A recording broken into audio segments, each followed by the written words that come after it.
Noida sector -15 में एक company की महिला सिविल इंजीनियर की उसके बेरोजगार पति द्वारा हथौड़े और चाकू से हमला कर बेहद बर्बर तरीके से हत्या कर दी गई। आरोपी पति नूरुल्लाह को शक था कि उसकी पत्नी का किसी अन्य व्यक्ति के साथ प्रेम प्रसंग चल रहा है। इसको लेकर वह अक्सर पत्नी से लड़ाई करता था। महिला के बेटे की शिकायत पर पुलिस ने मुकदमा दर्ज कर लिया है। जानकारी के अनुसार नोएडा सेक्टर -15 में सिविल इंजीनियर महिला की हत्या बेहद बर्बर तरीके से की गई। पहला हथौड़ा पड़ते ही महिला बेहोश हो गई और पूरा शरीर लहूलुहान हो गया। इसके बावजूद पति उसके माथे और सिर पर हथौड़े और चाकू से तब तक वार करता रहा जब तक उसकी मौत नहीं हो गई। वार इतने क्रूर तरीके से किया गया कि महिला का चेहरा पहचान में ही नहीं आ रहा था। गले पर भी चाकू के निशान मिले हैं। हर कोई बर्बर तरीके से हुई हत्या को देखकर हैरान है। माना जा रहा है कि हथौड़े से वार करने के बाद उसने चाकू से भी अपनी पत्नी पर प्रहार किए। स्थानीय लोगों का दावा है कि महिला की सफलता से उसका पति असहज महसूस कर रहा था। 1 साल पहले एक फोन कॉल ने पति नूरुल्लाह हैदर के मन में शक का बीज बो दिया। अवैध संबंधों के शक में नूरुल्लाह आए दिन पत्नी आसमा से लड़ाई करता था।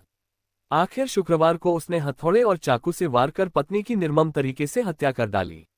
गुरुवार को जब नूरुल्लाह ने रात भर पत्नी से झगड़ा किया तो उसने अपनी मां और रिश्तेदारों को सुबह बुला लिया।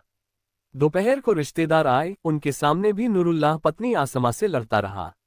दोनों के झगड़े से तंग आकर 19 वर्षीय बेटे ने आसमा से कहा था कि अम्मी तुम नानी के घर चली जाओ, जब सब कुछ सामान्य हो जाएगा तब लौट आना। आसमा ने बेटे की बात को नजरअंदाज कर दिया और घर पर ही रही। बार बार कहने के बावजूद भी जब आसमा जाने को तैयार नहीं हुई तो उसकी मां वहीं रुक गई। दोपहर में जब सब लोग अपने अपने कमरे में थे तभी नूरुल्लाह ने आसमा की जान ले ली। आसमा अगर बेटे की बात मान लेती तो शायद जिंदा होती।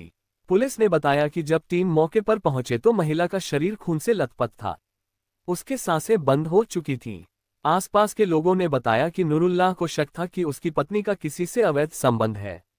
करीब 1 साल पहले नूरुल्लाह ने पत्नी को किसी से मोबाइल पर करते हुए सुना। यहीं से वह पत्नी पर शक करने लगा, उसकी हर गतिविधि को संदेह की नज़र से देखने लगा था।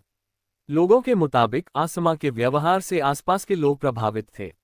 वह काफी खुले विचारों वाली महिला थी और लोगों की मदद के लिए हमेशा तैयार रहती थी।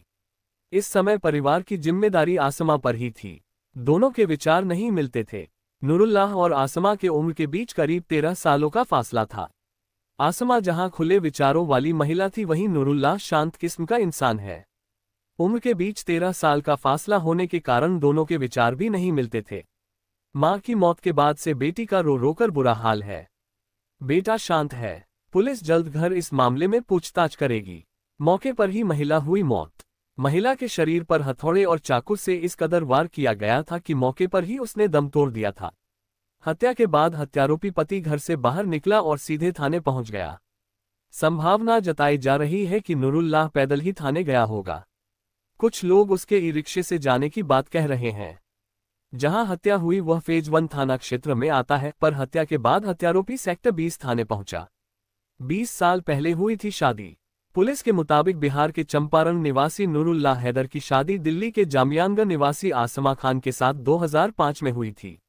दोनों सी ब्लॉक में एक बेटी और एक बेटा के साथ 3 मंजिला मकान में रह रहे थे। 55 वर्षीय नूरुल्लाह इंजीनियर है, पर वर्तमान में वह कहीं नौकरी नहीं कर रहा था। 42 वर्षीय आसमा सेक्टर 62 स्थित एक कंपनी में सिविल इंजीनियर थी। नूरुल्लाह को शक था कि उसकी पत्नी का किसी अन्य व्यक्ति के साथ प्रेम प्रसंग चल रहा है। गुरुवार शाम और शुक्रवार को सुबह दोनों में झगड़ा हुआ था। दोनों में सुलह कराने के लिए कुछ रिश्तेदार भी घर आए थे। दोपहर 1 बजे के करीब नूरुल्लाह अपनी पत्नी आसमा को धक्का देकर पहली मंजिल स्थित कमरे में ले गया और हथौड़े से सिर पर वार कर उसकी हत्या कर दी। आप लोगों से अनुरोध करते हैं कि वीडियो को लाइक और चैनल को सब्सक्राइब करना ना भूलें। जय श्री राम। आपका दिन मंगलमय हो। धन्यवाद।